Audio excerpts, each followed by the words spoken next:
Today I want to tell you about something. Perhaps I have never touched that point before. But I have not talked about it. That is it. It is about the principle of Brahma.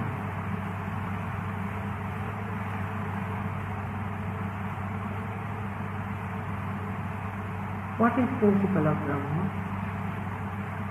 How does it exist? How is it born? How does it manifest?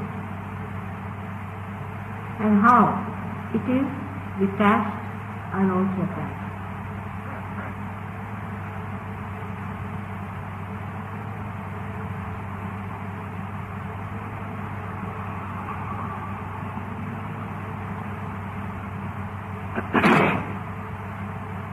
The principle of Brahma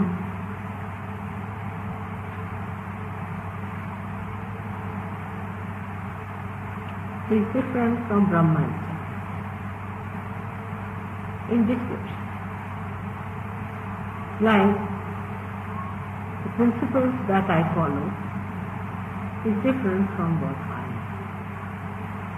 It's a very subtle subject and requires real meditative attention. So all criticism of your mind, please put them off as you put up finishers. Have you put up finishers already? Yes.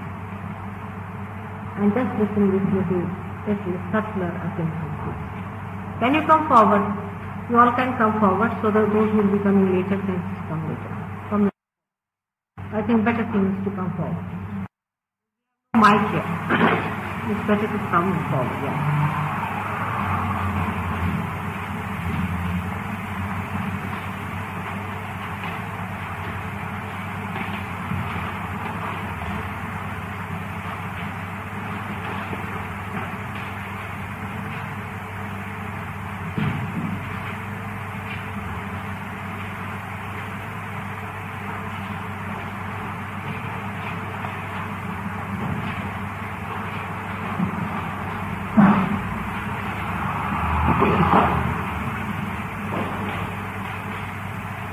As the principles on which you are based are different from what you are,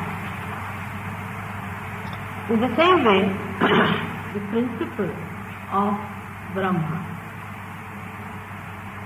is different from the Brahma itself, but is the Brahma and contained in the Brahma. But the Brahma itself is sustained by the principle.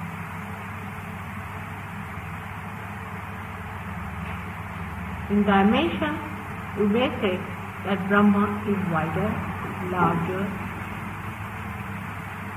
and you can call it even deeper. But the subtler is the principle.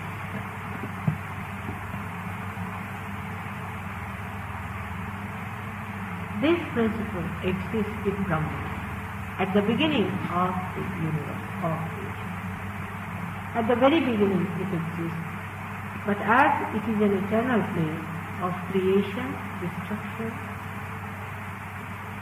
sustenance between, as in Sanskrit they call it sthiti, state of performance you can call it. In all these three stages, Brahma principle changes according to the container that it has. Like here the light looks like, the shade looks like of the shape of the cloth that is covering. Looking like is the mind, is the illusion. Something that looks like something which it is not.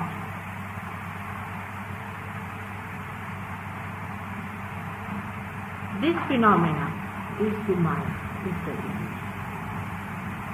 So the principle acts, pulsates the Brahma, and in the Brahma exists all the power which later on manifests the creation.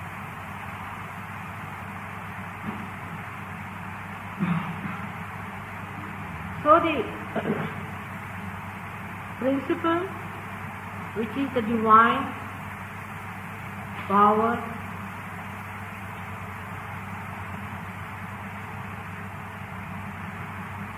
the aura of that,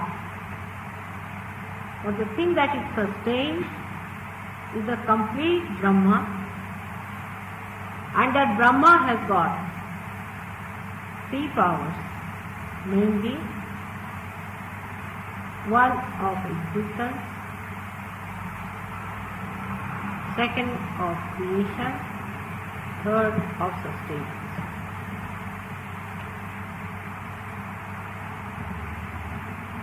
The principle is the pulsating power of the Brahma.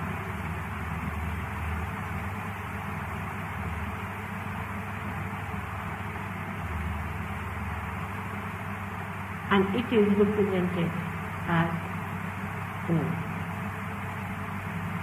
When we say Om, this is used also in the Christian prayer as Amen. It's the same as Om. There's no difference. When we say Om, actually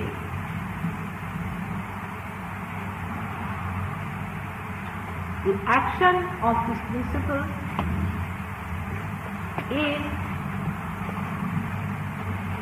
in the form of Om, like this, which is written on your forehead, if you can see it inside, in that way here. This principle is the, you can say, the feet. This principle is the fetus of the divine power. Then the same principle, or you can call the seed, then it divides into three channels and enters into the creative, sustaining and the existing power of the Brahma Tattva and manifests. We haven't got any device, so I could have shown you, but it permeates, just like the rivers flow and permeate in the soil and nourish it. In the same way, this principle of Brahma flows, permeates, pulsates and nourishes the surrounding area of Brahma.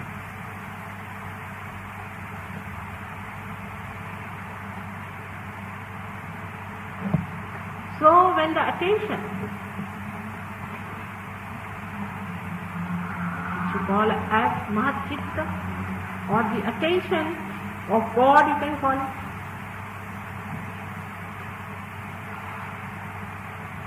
is on this principle,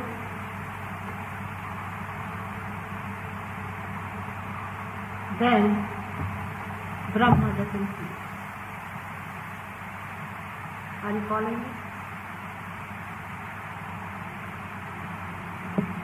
When the attention moves from the principle, it doesn't leave. When the river flows, it doesn't leave its source. When it permeates into the Brahma, it starts creating.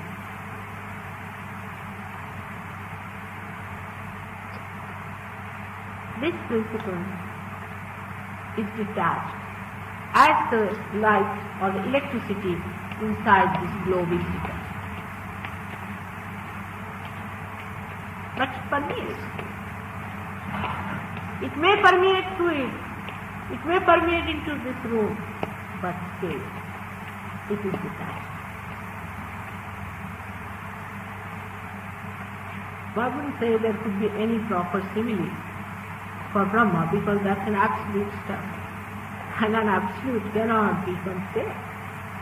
As they call it atula. It cannot be compared. So now people think then what is God? Question comes in.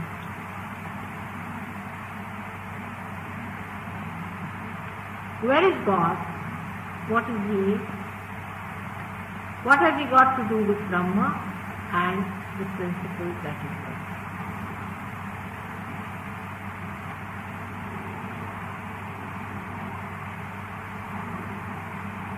God is the principle. He is the attention. He is the joy. And He is the... And the Brahma that surrounds it is His power permeated, enlightened by His. The same Brahma has got the capacity to get itself transformed into the creative, sustaining, and we call it existing or destructive power. We can see a small little seed, how it manifests a tree. We never think, from where do the shoots come out? From where does the root come out? What creates the flowers? What gives it the fragrance? For the seeds do not travel it back. But there is definitely a mechanism which is very microscopic inside the seed, placed there. And seed is the form where there is no movement, no manifestation, no creation. In the same way, Brahma can be in seed form. So, the sustaining power within us, or the creative power within us, or what you call the destructive power, or the left side power, which we call as the astikva, is the existing power. All these are manifested by principle of Brahma, but by themselves they are not.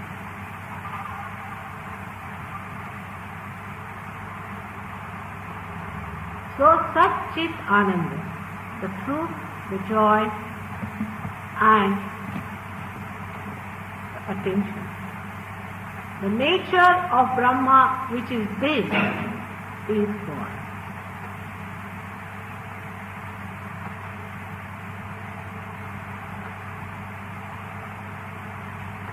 Why? What is Shakti then? The question comes.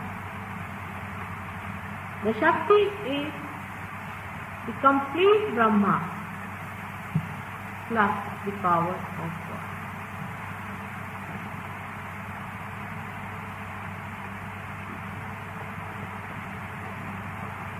Like the cotyledons in the seed, the primule in the seed, the cotyledons support it.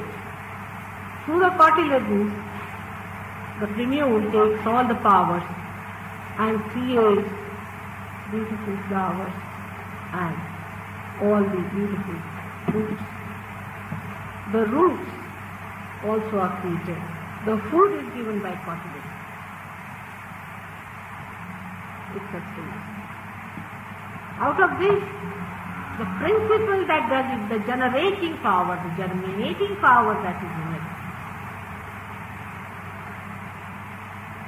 is the power that we call as the Shakti.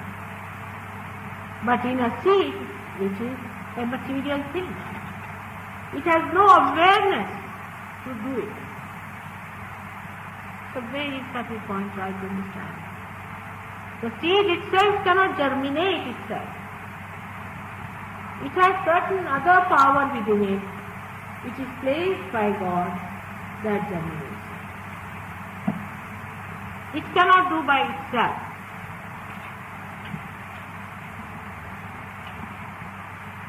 That power is the God in the seed and also in the plant.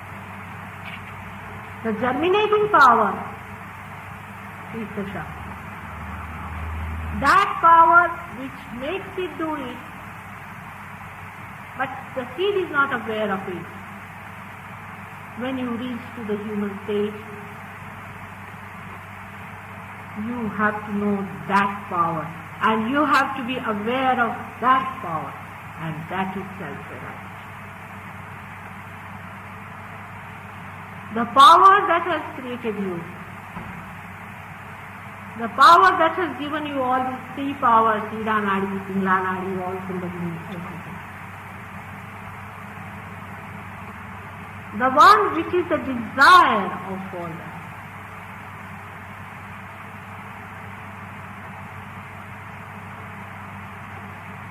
We can take a simile just to understand. The owner of the house, I hope it will work out, but sometimes, how human minds are confused. Supposing the owner of the house walks into the house with his money and creates everything that he wants to do about his house.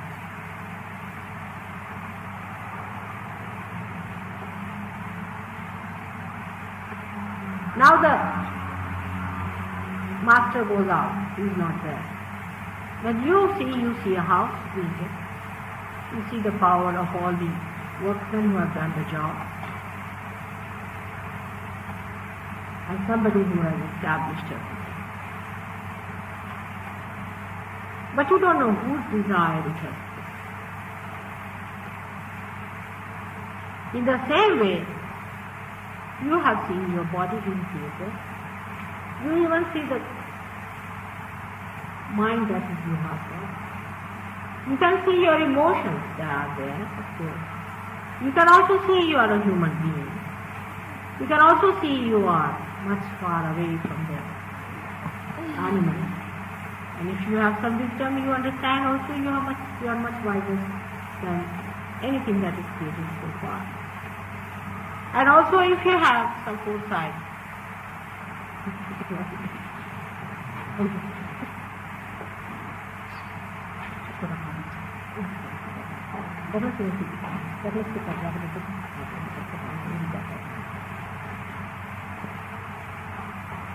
but the power of desiring power, or we can say the projecting power, or the one who is the owner of all that, the owning power. I mean, I don't know how you understand a master of the whole thing.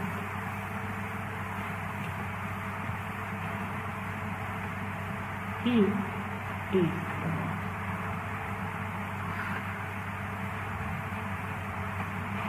And then his power of desire, Mahakali's power, is his desire, then manifests everything else. His desire to manifest is Mahakali's power that we see here on the left hand side, manifested in the human being as Irana. Creates all the rest of the universe and everything later on. But first is only the desire. But the one who desires is in us, he is placed in our heart, away from all this. Yes. And he just desires. We do not know him, but he knows us. We know one thing, definitely, that he knows us. There is someone who is definitely watching us, as in the Sita Kshetra, the one who is the knower of the field. The knower of the field is there. Once you also become the knower of your field, you are self-realized. This is self-realization. When people talk about self-realization cheaply, I'm really shocked. The way people are sticking to their hands. Such a revered subject. And just try to mold it for making money. Just think of it. From that level, this level, you could do. I mean, this only human beings can do, I can tell you. Nobody can do like this but human beings. Even if they are Rakshasas, they know that this is divine power and you cannot misuse it by any chance.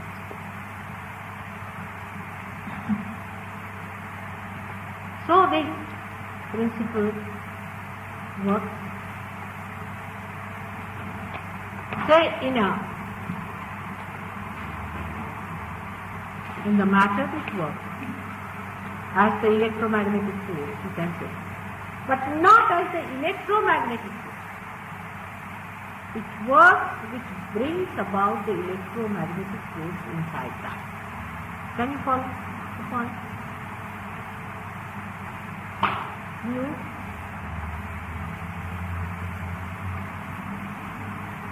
Say here is electricity, but the one who sends the electricity is the person.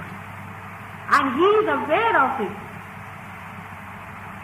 Till you reach the stage of self-realization, you are not aware of it. You cannot control it. You cannot work it out. It works by itself. And that's why the doctors call it as autonomous nervous system and the psychology as unconscious. After realization only, the whole thing becomes your own, in the sense you change size. So far you have been looking things from there. Now you sit with me and see the whole thing.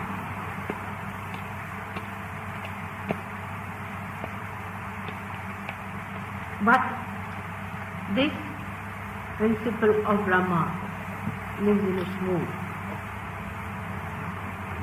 It can be in such a mood that it has no duty at all. It has no duty. It just exists.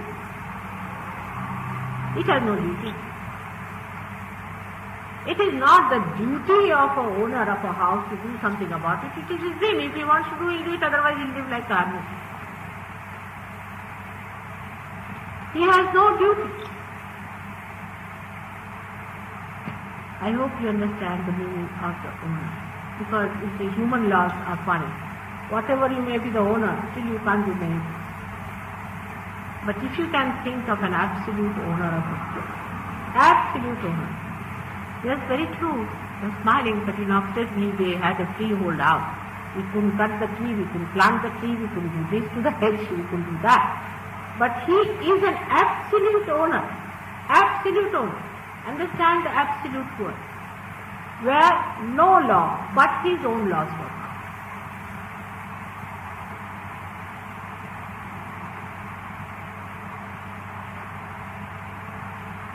His laws operate. Nobody's law can reach.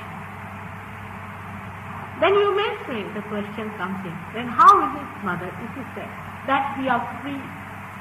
Freedom has been given to us. Only the freedom is so far as to choose it. For your betterment, you are not going to better him. You are not going to better Sahaj by coming to Sahaj. You are sadly mistaken. No. Sahaj has no duty. It's a whim. It has no problems. It is standing on its own master. It's not bothered whether you come here or go there. It is nishprayojan.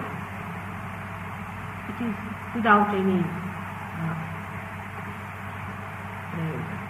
cause. It is causeless. It's not bothered. So it has to take a form in which it has to bother. Then it creates, like a master of a house, need not bother about anything. He is the master. Who is going to criticize him? Who is going to argue with him? Who is going to challenge him? Who is going to put a quote against him? He is the master of everything. Absolute master.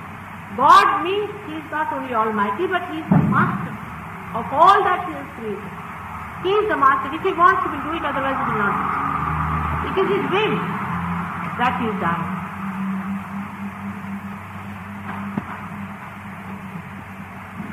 So He is not bothered.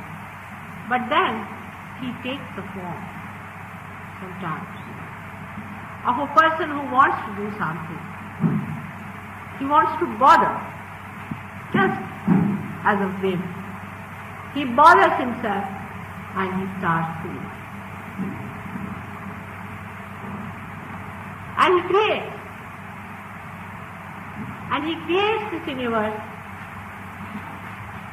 And he creates you. He creates because he wants to see it with many eyes what he has done.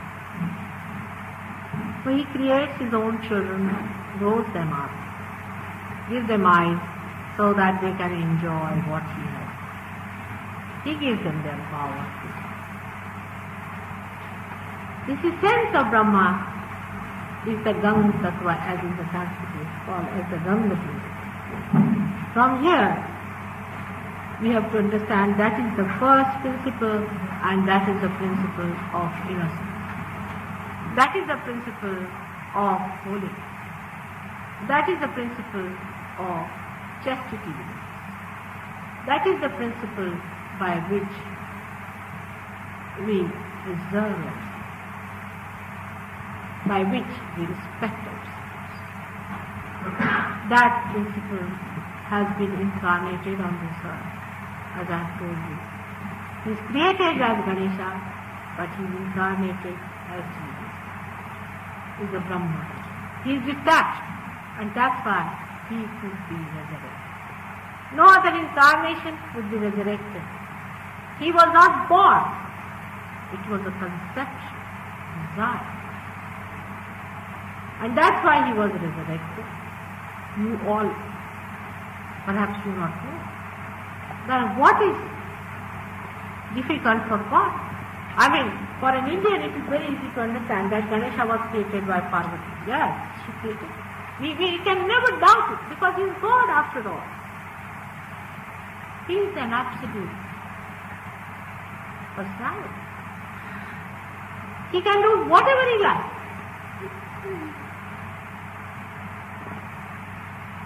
Of course, he does something that is intelligible to your mind.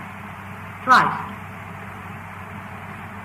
But if he has done something which is not intelligible to you, should not be discarded as something mythological or something out of the blue, not to be believed, because if you say that, then aren't you the most absolute people to judge?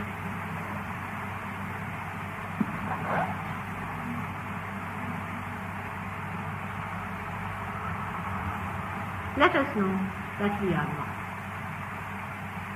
We are not, but we have to. He wants you to be aware of him. And in this creation, when he creates himself into a one primordial being. He becomes, he assumes that position of being the one primordial being.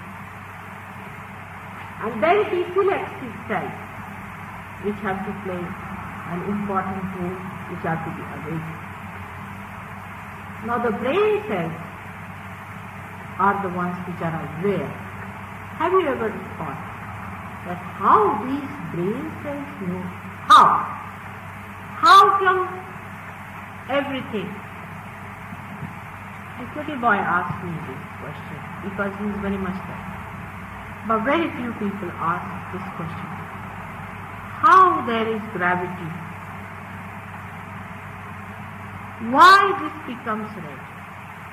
Why that becomes green? How it has happened?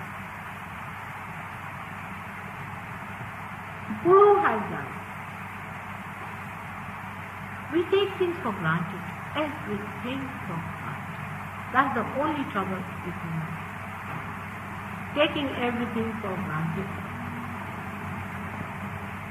If we do not take for granted everything, and just in all humility say that, oh Lord, we know very little about you, we would like to know. He takes you up and makes you sit in His brain, so that you become aware of the powers of His brain, of His heart. From where He loves, where He is the ocean of compassion, you become a drop in that ocean. And you also, with your waves, you jump up and down and enjoy that compassion of it. Just a drop you are, but you are the ocean. This is what explains what Kabira says. You see, these great people have described it, but it becomes absolutely ambiguous for you. The human rationality cannot explain all these things. So your rationality has to improve onto vibratory awareness. You have to go up to that level, minimum of minimum, to understand God. You cannot understand His ideas. So don't come out here with ideas that you are going to give something to God. No. You have to take it. You cannot do anything. But in your humility, you express yourself. Like the master loves when a little child brings some flowers to him. When a little baby brings, say, flowers for the mother likes. Not like, but in Sanskrit there's a word kautukam. I don't know, there's no word in English for that, I'm sorry. Kautukam is the happiness, the joy that one feels when he sees his child come out.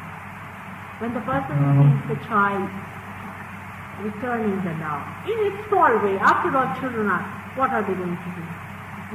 Like this one, you see, one day he brought 2 pea for me. He says, grandmother, you can buy a sari with me. Yes, you better keep it. If you found somewhere. He said, I haven't earned it, but I've got for you. So you can keep it and buy it. Then the feelings that come into mind, that's the kautukam. The feeling that comes within at that time in a mother's heart is the kautukam. The sweetness of it, the beauty of that, you cannot understand by your dry rationality, which can make you parched completely. It has no feelings, it has no sensitivity, nothing. Oh God, this ego, I tell you, this so-called ego has really parched human beings. All the beautiful things that have been flowing, all the sensitivities, and horrible books and horrible things that people have taught you have really finished all that beauty that was there. Such beautiful flowers were created, with such beautiful fragrance to be emitted, have been parched completely, I feel, by this foolish ego of human beings, which is so limited. It was given to you just to understand the truth. But you have covered yourself completely with that mask. It's such a difficult thing, I find. Such a difficult.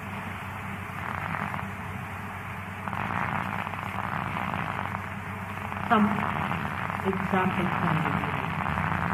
A boy came to see me the other day. It's a friend who is a very great surgeon here, who is not here today. And he is, I would say, just to please the Sahajogi, I said, oh Lord, I'll take him out. I found the boy had a terrible guilt within him because he had done something horrible, absolutely horrible. But I told him that you have a guilt and it's forgiven, so give it up. Try it, try. But nothing was out with him. So egoistic, and such small thing he was. I mean, if he was anywhere near the truth, I would have understood also that he thinks that he should get it or do it. But nothing of the kind. He goes back and tells his Sahajya, oh, I think she is just an ordinary housewife, that's all. We don't take her seriously. Then Sahajya said, oh really, what of it? How many people have you here? I have seen people suffering from cancer in India. I have seen with my own eyes Kundalini rising. I have seen people getting realization. There are so many I have seen with my own eyes. I have to disbelieve all that and believe you.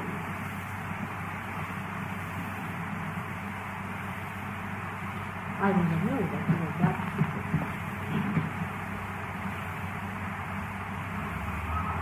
This is his answer.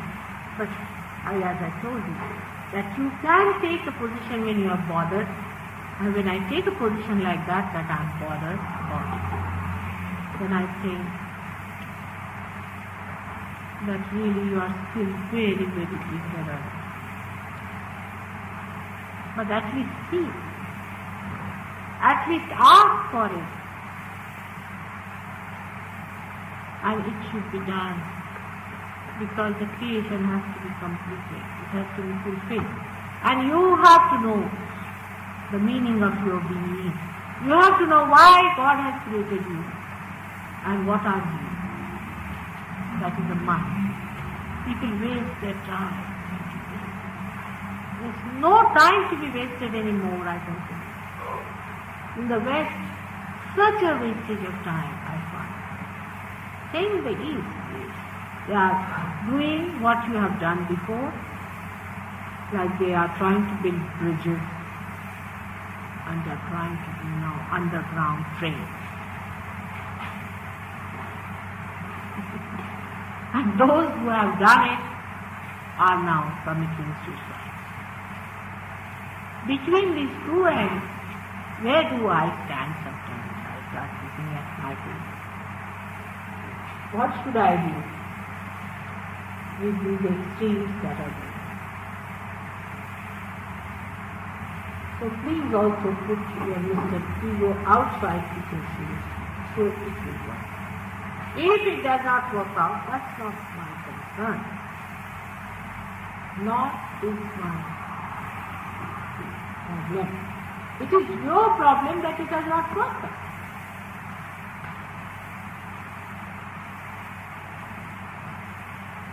If an operation is not successful, then the doctor can be blamed because he takes money for it, but not Mataji. Not because I don't take money, but I am not bothered about it. I am only bothered that you should get your realization. But I am not bothered if you have not got it. Can you understand that? I will work morning till evening, evening till morning to give you realization. But if you don't want it, I am not bothered. Neither if it does not work out, I am not. It is a simple.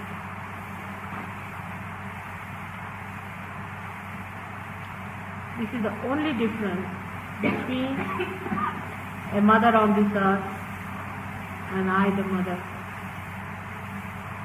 who has to really give you the keys of your kingdom. The keys of your joy, the keys of your truth. I have to do that. And I don't give you by taking anything from you. This must be understood. Because egoistical people immediately are on the guard. What have you got to give me, sir? I do not take anything. I give you. Because I have to appreciate it. And you can have it. Because that's your right, so you better have it.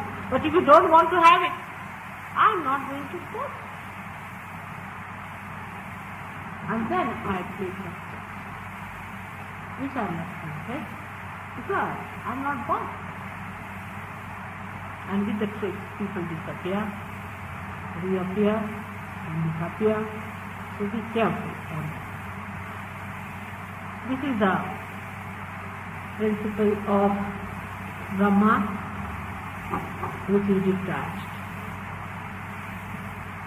The principle of Brahma is detached, that acts and takes away the interest. The interest goes away, the attention goes away. You are not bothered about it. This principle cannot be overcome. It is the principle itself. It cannot compromise. That's the point. It being absolute. Absolute things cannot compromise. For example, there are some people who may say, you see, there are some people who say, Mataji says that you have to lead a dharmic life. Really, you have to. I mean, I cannot give realization to Mr. Hitler if he comes to me. There is something which cannot be compromised. You have to do something. You have to be in a position to receive it. And even if you receive it without that position, it can be worked out.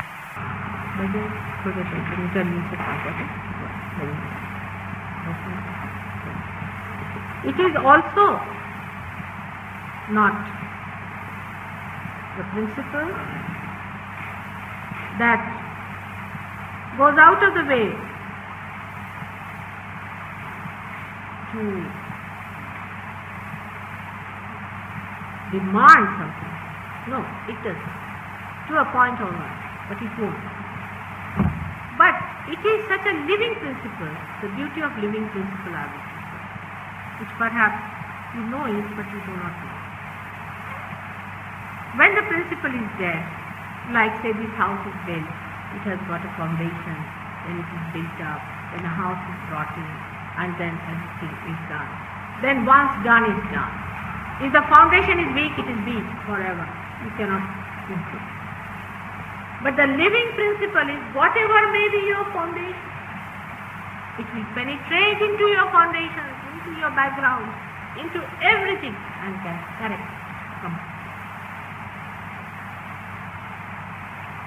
You just ask for it. Whatever may be your conditioning, and whatever may be your guilt, whatever may be your problems, whatever sins you might have committed, whatever wrong things you might have done, living principle can penetrate into it and can reform the whole thing and transform it. You have seen it in a tree. Suppose the tree is taken to tree, the complete tree can manifest. But if you vibrate it, then you see the whole beauty. Very. So this is the living principle, and that's why Christ has said it. I am the living. This is the difference between the living principle which enlivens or awakens every part of your dead chakras, every part of your dead psyche.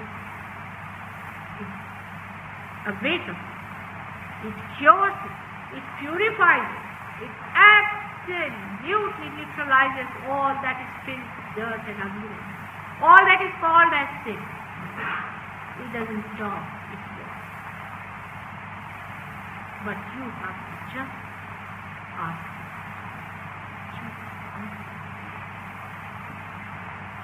That's the beauty of the living principle. That's why when people get cured with Sahajyoga, don't be surprised. It's just a byproduct. It's nothing important. Even when the mad people become alright, nothing surprised. It's just a byproduct. Because it's a living principle. It penetrates into it. It breaks every bit and bit of it, cures it. It's so much. It's beautiful. Takes it into a flower.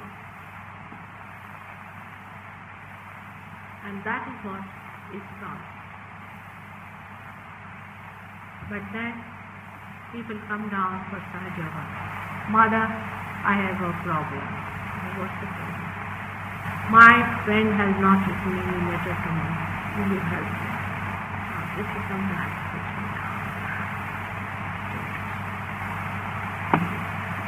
It's all right. Even that can be solved.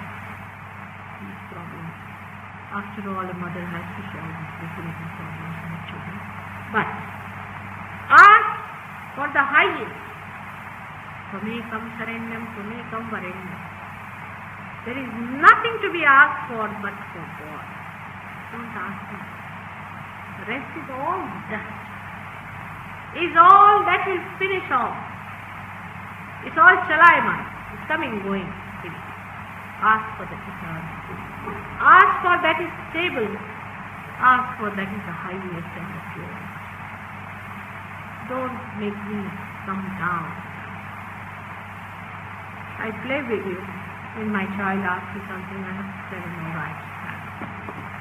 But when you mature, you must ask for the highest. Do not ask for a job. I say, all right, if you have a problem, so you can understand now from where it is. But today it's all right, because it's too much in a Nishprayan condition. And I was telling just now to these people, I don't know what I'm going to talk, but I have talked something. And if you have any questions, please ask me.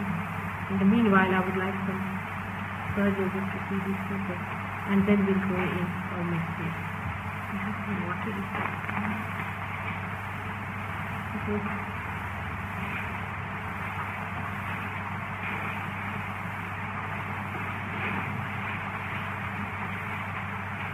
Can you see these people now? We're just going to see one or two patients that are there. बेटे तुम लोग के हाथ में ठंडा तारा कुछ ऐसा रखो ऐसे. All of you should take your hands like this. कैसा है? How is he? Better? Oh.